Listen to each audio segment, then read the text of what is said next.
What's up, everybody? It's Jay here. I have to record my video for tomorrow right now, so when this is posted, it will be tomorrow. But I have to record this now because I'm going to be out all day tomorrow. So yes, hello, hi. Today we are talking about pride and issues that I have with pride and issues that I have with other people's issues with pride. That's kind of a confusing way of putting it, but basically we're talking about pride, and there are 4 things I want to talk about. Number 1, splitting pride unnecessarily.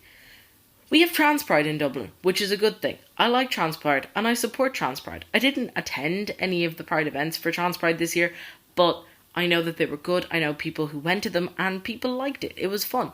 The reason why I think that a trans pride separate from normal pride is a good thing is because oftentimes trans people are underrepresented at pride.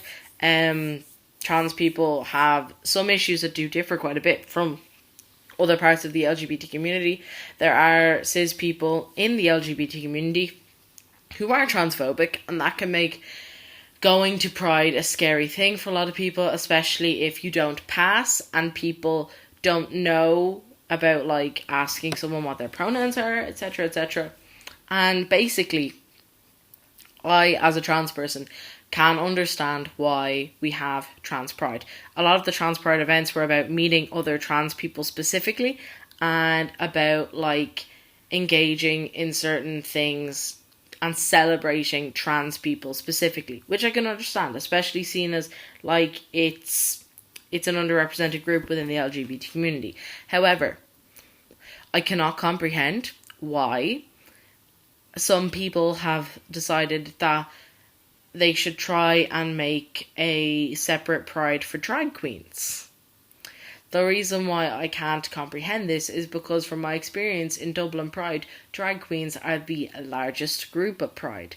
As in, pretty much every group that goes to Pride has drag queens, and then there are also groups of drag queens. And I also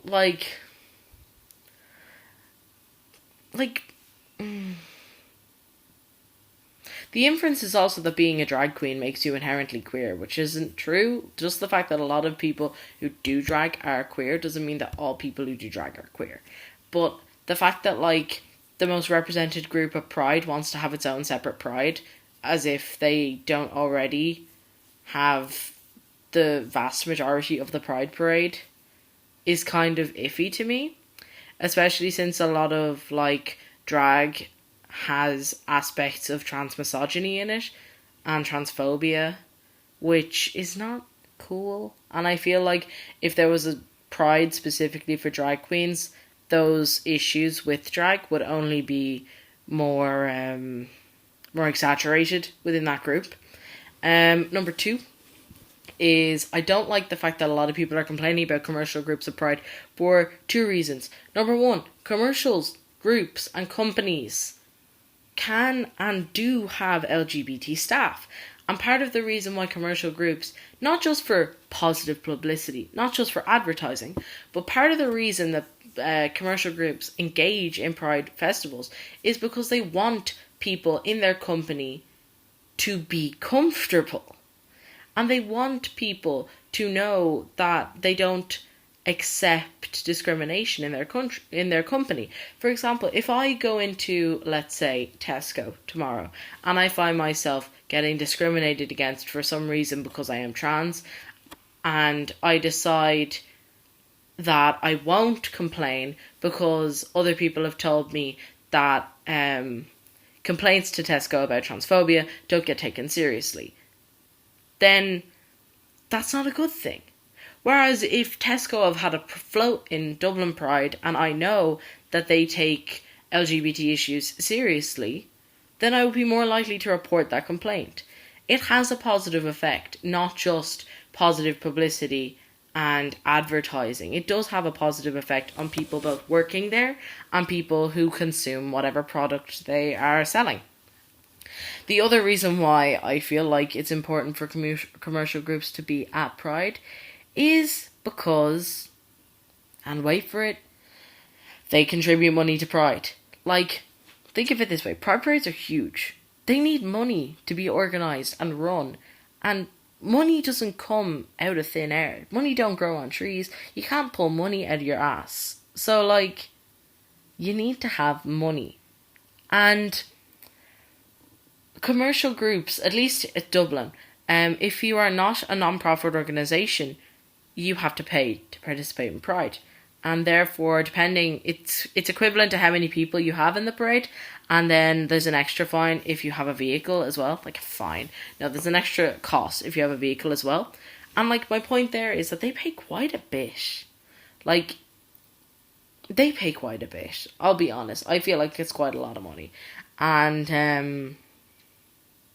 they pay quite a bit to be in the parade. And that money goes back into the parade, to improving the facilities involved in the parade, to paying for stuff in the Pride Village, for paying for setting up stuff, for blah, blah, blah, blah, blah, blah. It goes towards paying for Pride and paying to improve Pride festivals in Dublin. You know? Like, that money is going back into Pride. And if commercial groups didn't go to Pride, I feel like that would definitely affect Pride a lot. Number 3. The attitude towards straight people at Pride. Now, my qualm with this is mostly that, how do you know they are straight people? For example, I am a straight trans man. My girlfriend is a straight cis woman. I pass as male. So, if I'm with her at Pride, we, for all intents and purposes, look like a straight couple. Because that's what we are. But we also look like a cis couple, because I pass. And the problem there is that there is a level of hostility towards couples that people perceive to be cis and straight.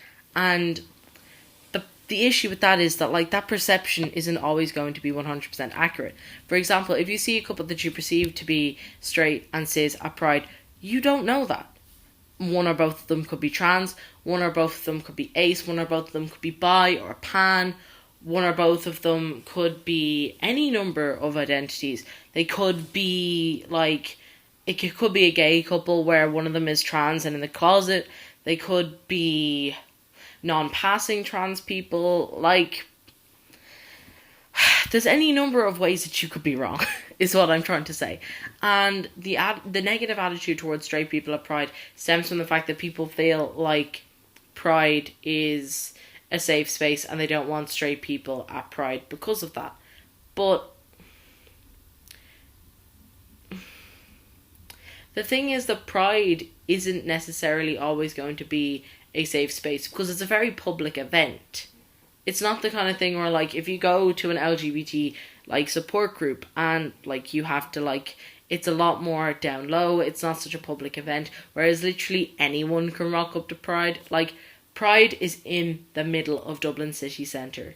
Like, if you're in town on the day of Pride, you're inevitably going to see something to do with Pride and end up there, effectively. Because the town's not that big. There's not that much space to avoid it. Because it does take up quite a bit of space.